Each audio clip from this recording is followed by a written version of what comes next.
প্রিয় শিক্ষার্থীরা, with close and without close এর সেকেন্ড পার্টে তোমাদের অনেক অনেক অভিনন্দন জানিয়ে আজকের ভিডিওটি শুরু করছি। আজকে আমরা আলোচনা করব সেন্টেন্স এর যে সব জায়গায় অ্যাডজেক্টিভ বসতে পারে। অ্যাডজেক্টিভ মানে হচ্ছে দোষ, গুণ, অবস্থা, পরিমাপ, সংখ্যা, এগুলোকে বোঝায়। নাম্বার 1-এ বলা আছে am, is, are, was, were, be ইত্যাদি বাক্যের মূল ভার্ব হিসেবে ব্যবহৃত হলে এদের পরে শূন্যস্থানে অ্যাডজেক্টিভ বসে। নাম্বার 2-তে বলা আছে নাউনের পূর্বে শূন্যস্থান থাকলে উক্ত শূন্যস্থানে অ্যাডজেক্টিভ বসে। নাম্বার 3-তে বলা আছে আর্টিকেল ও নাউন এর মাঝে শূন্যস্থান থাকলে উক্ত শূন্যস্থানে অ্যাডজেক্টিভ বসে। নাম্বার 4-এ বলা আছে সাবজেক্টের পর শূন্যস্থান এবং শূন্যস্থানের পরে preposition plus noun or pronoun থাকলে উক্ত শূন্যস্থানে অ্যাডজেক্টিভ বসে।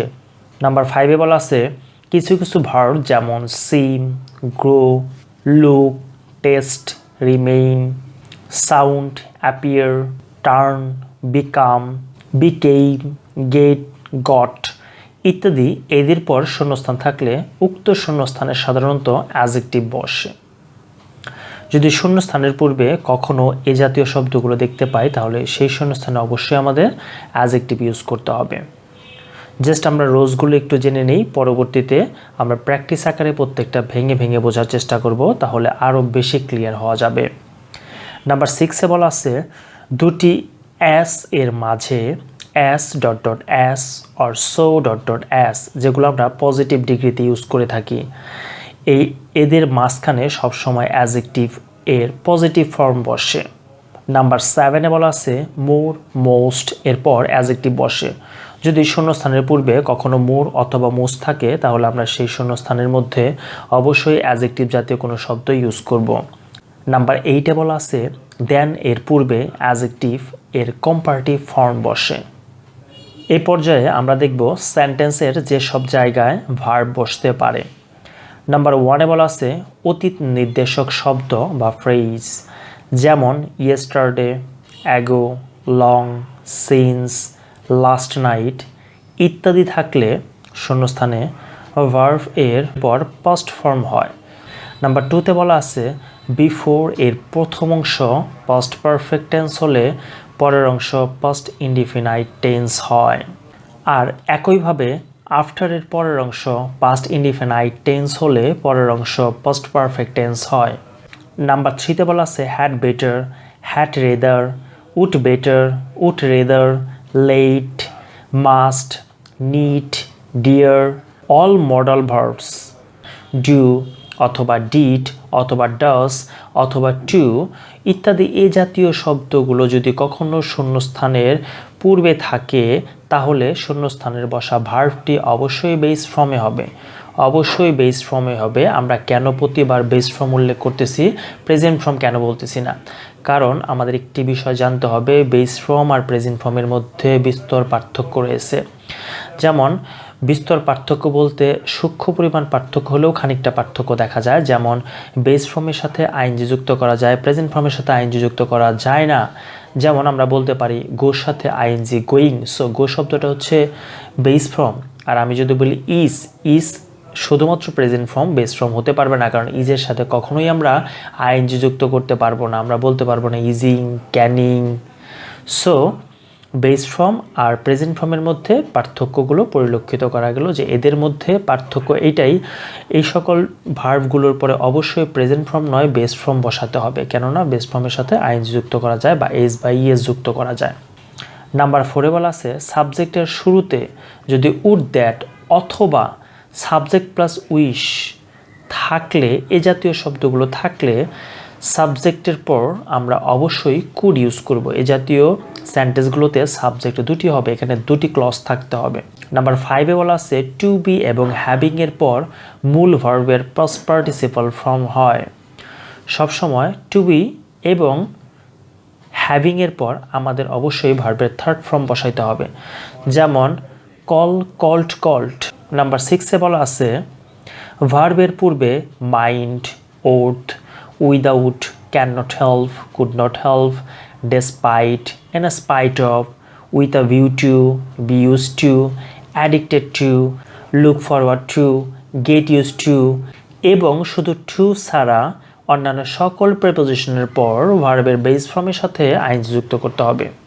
আমরা পূর্বে একটা রুলসে পড়ে আসলাম, যদি কখনো শুধু টু দেয়া থাকে তাহলে টুর পর ভার্বের বেস ফর্ম বসাতে হবে।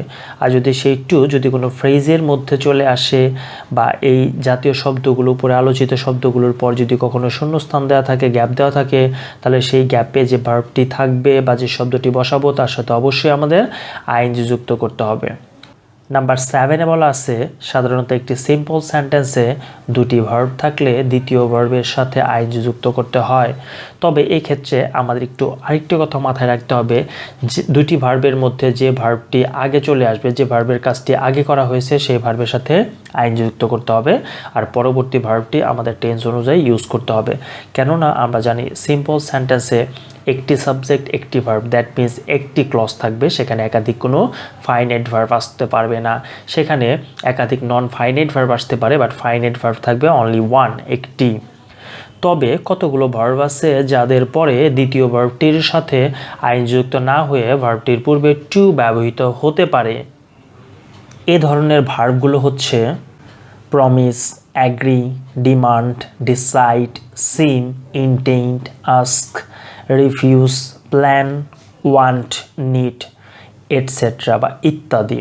এ জাতীয় শব্দগুলোর পর দ্বিতীয় ভার্বটির সাথে আইএনজি যুক্ত না হয়ে ভার্বটির পূর্বে টু ব্যবহৃত করতে হবে। এ পর্যায়ে আমরা দেখব সেন্টেন্সের যেসব জায়গায় অ্যাডভার্ব বসে বা যেসব জায়গায় অ্যাডভার্ব বসতে পারে। আমরা জানি পার্টস অফ স্পিচ হচ্ছে 8 প্রকার, এর মধ্যে adverb is a king of a sentence. একটা সেন্টেন্সের রাজা হচ্ছে অ্যাডভার্ব। সো অ্যাডভার্ব একটা সেন্টেন্সের জন্য অনেক অনেক অনেক বেশি ইম্পর্ট্যান্ট।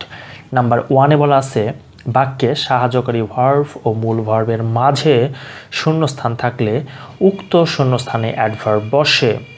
যেমন আমরা বলতে পারি I have also done the work. So have হচ্ছে একটি সাহায্যকারী ভার্ব আর ডান হচ্ছে একটি মূল বা মেইন ভার্ব। এদের মাঝখানে অলসো শব্দটি হচ্ছে একটি অ্যাডভার্ব। নাম্বার 2-তে বলা আছে, বাক্যের শুরুতে অথবা বাক্যের শেষে শূন্যস্থান থাকলে উক্ত শূন্যস্থানে অ্যাডভার্ব বসে। অ্যাডভার্ব সাধারণত 3টি জায়গায় আমরা বসাতে পারি।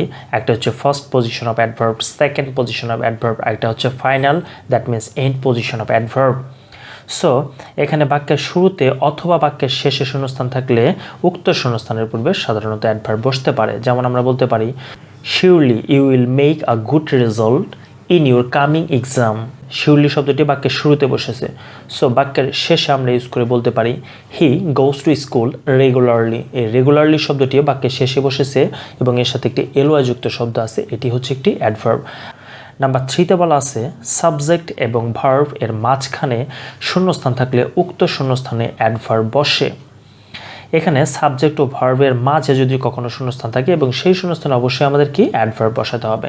আমরা ব্যবহারগত দিক থেকে শিখে নেব এটি। নাম্বার 4-এ বলা আছে, বাক্যের ভার্ব এবং অ্যাডজেক্টিভের মাঝে শূন্যস্থান থাকলে উক্ত শূন্যস্থানে অ্যাডভার্ব বসবে। এক্ষেত্রে মাথায় রাখতে হবে ভার্ব এবং অ্যাডজেক্টিভ এই দুটির মাঝখানে যদি কখনো শূন্যস্থান দেয়া থাকে, আমরা জানি অ্যাডজেক্টিভের পূর্বে থাকে অ্যাডভার্ব, সেই হিসেবে বাক্যে সেই হিসেবে আমাদের অ্যাডভার্ব ইউজ করতে হবে। নাম্বার 5-এ বলা আছে, প্যাসিভ ভয়েস এর ক্ষেত্রে মূল ভার্ব এবং বায়ুযুক্ত অবজেক্টের মাঝখানে শূন্যস্থান থাকলে উক্ত শূন্যস্থানে অ্যাডভার্ব বসে।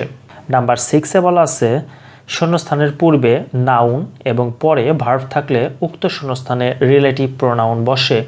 ব্যক্তির জন্য হু যদি রিলেটিভ প্রোনাউন বোঝায়, ব্যক্তির জন্য হু ব্যবহার করব আমরা, বস্তুর জন্য হুইচ বা দ্যাট ব্যবহার করব, সময়ের জন্য হোয়েন ব্যবহার করতে হবে এবং জায়গার জন্য হোয়ার ব্যবহার করতে হবে। যেমন একটা গ্যাপ দেওয়া থাকবে, সেই গ্যাপের পূর্বে থাকবে নাউন এবং পরে থাকবে ভার্ব। এমন সিচুয়েশনে আমাদের এই রিলেটিভ প্রোনাউনগুলো ইউজ করতে হবে। সো আজকে পর্যন্তই শেষ। নেক্সট আরেকটি পার্ট নিয়ে তোমাদের সামনে আবারও হাজির হব। সে পর্যন্ত সবাই ভালো থাকবে, সুস্থ থাকবে। যদি ভিডিওগুলো ভালো লেগে থাকে তাহলে অবশ্যই লাইক, কমেন্ট, শেয়ার এবং সাবস্ক্রাইব করে পাশেই থাকবে। Till then, bye by.